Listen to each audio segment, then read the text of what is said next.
का पूरा फोकस अब नेटो बॉर्डर पर पहुंच गया है, जिस बॉर्डर को यूरोप ने एनओसी यानी कि नेटो नियंत्रण रेखा या कहें कि नेटो की लाइन ऑफ कंट्रोल बनाया हुआ है।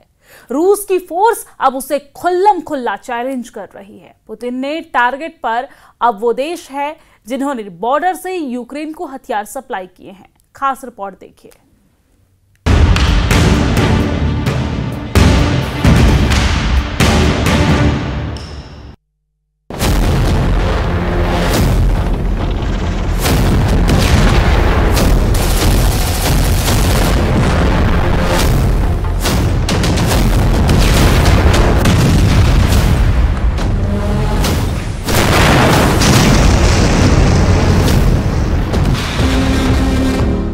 में ही पुतिन ने कई शिकार कर डाले, ये दावा उनके दुश्मन कर रहे हैं।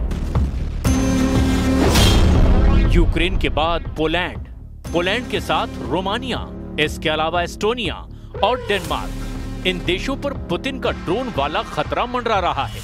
इन देशों का इल्जाम है कि पुतिन ने नेटो पर चढ़ाई शुरू कर दी है, क्योंकि रूस के ड्रोन इन सभी देशों की एयर स्पेस को चीरकर अब पूरे यूरोप पर हमले का सिग्नल दे रहे हैं। इन देशों को मिली वार्निंग के बाद पुतिन ने पश्चिमी यूक्रेन में उस जगह बहुत बड़ा हमला बोला जहां से नेटो का बॉर्डर सिर्फ 70 किलोमीटर दूर है।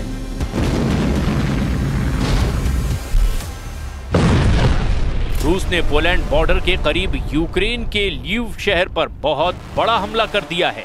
बिजली के ठिकानों से लेकर कई इमारतों को नुकसान पहुंचाया है। रूस के ड्रोन और क्रूज मिसाइल वाली फोर्स ने लगातार इस शहर पर हमले किए हैं। अटैक ऐसे कि इसकी गूंज सिर्फ 70 किलोमीटर दूर पोलैंड तक ही नहीं, बल्कि बेल्जियम में नेटो मुख्यालय तक पहुंच रही है। पुतिन नेटो की चौखट पर पहुंच चुके हैं। पुतिन अब नेटो और यूरोप को बताना चाहते हैं कि वो उनसे सिर्फ 70 किलोमीटर ही दूर हैं। पुतिन बताना चाहते हैं कि रूस की फौज और नेटो के बीच बस 70 किलोमीटर का ही फासला है, और ये 70 किलोमीटर ऐसी दूरी है जिसे पुतिन किसी भी पल नेटो से छीन सकते हैं। पुतिन बता रहे हैं कि 70 किलोमीटर के फासले को तय करने में उनकी फौज को 70 मिनट भी नहीं लगेंगे। अमेरिका की क्रूज मिसाइल टॉम हॉक को देखकर पुतिन बिगड़ गए हैं। टॉम हॉक को देखकर पुतिन उखड़ गए हैं। टॉम हॉक को देखकर के पुतिन का गुस्सा रिकॉर्ड तोड़ रहा है। 2500 किलोमीटर रेंज वाली ये क्रूज मिसाइल अब यूक्रेन को मिल सकती है, और इस मिसाइल ने रूस और नेटो के बीच तनाव को बहुत ज्यादा बढ़ा दिया है। हालात ये हैं कि पुतिन के ड्रोन अपना बॉर्डर पार करके रूस के दुश्मनों को ललकार रहे हैं। डेनमार्क की प्रधानमंत्री कह चुकी हैं कि नॉर्वे, पोलैंड और रोमानिया के बाद अब उनका देश खतरे में है, क्योंकि इन 3 देशों में ड्रोन वाली घुसपैठ के बाद अब यही पैटर्न डेनमार्क में भी दोहराया गया है। मतलब साफ है कि रूस पूरे पूर्वी यूरोप को दबाव में लाना चाहता है, और ये बात डोनाल्ड ट्रंप को भी बहुत अच्छी तरह से मालूम है।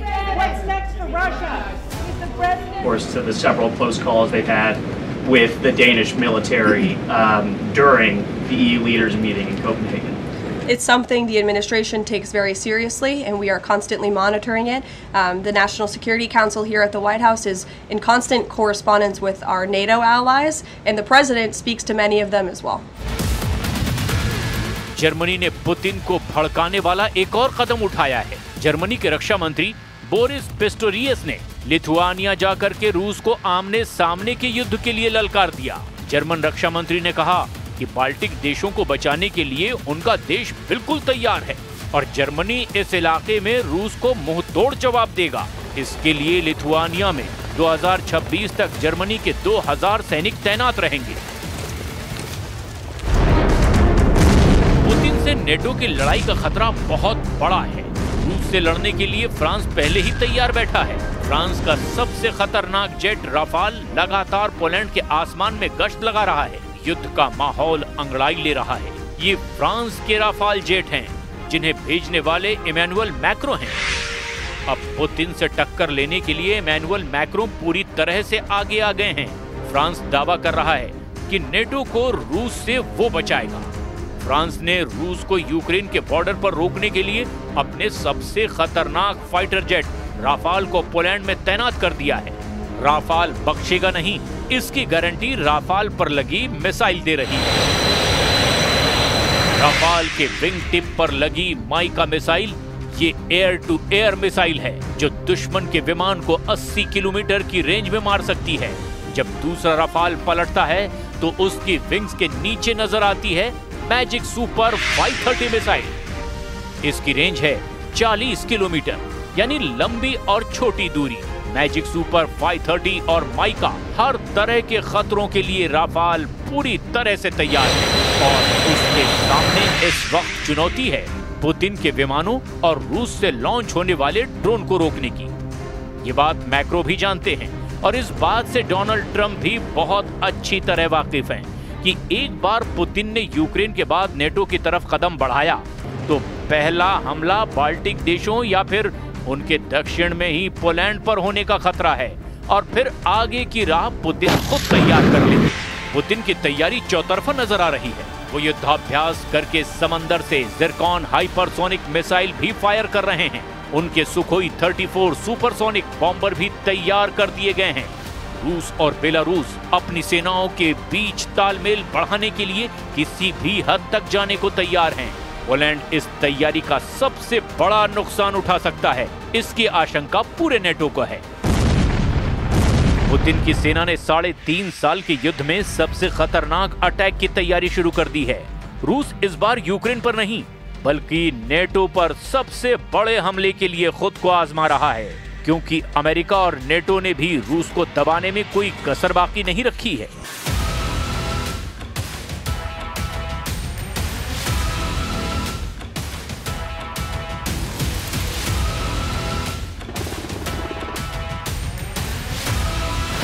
अमेरिका के उपराष्ट्रपति जेडी वेंस ने जब से यूक्रेन के लिए टॉम हॉक का नाम लिया, पुतिन का मूड बिगड़ गया है।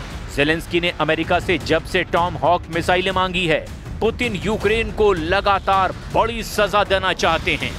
टॉम हॉक के ऐसे वीडियो यूक्रेन का हौसला बढ़ा सकते हैं, लेकिन वो ये भी जानता है कि पुतिन का गुस्सा अब रिकॉर्ड तोड़ रहा है और इसका पहला निशाना यूक्रेन के बाद पोलैंड बन सकता है, क्योंकि लीव पर हमला करके पुतिन साफ साफ बता रहे हैं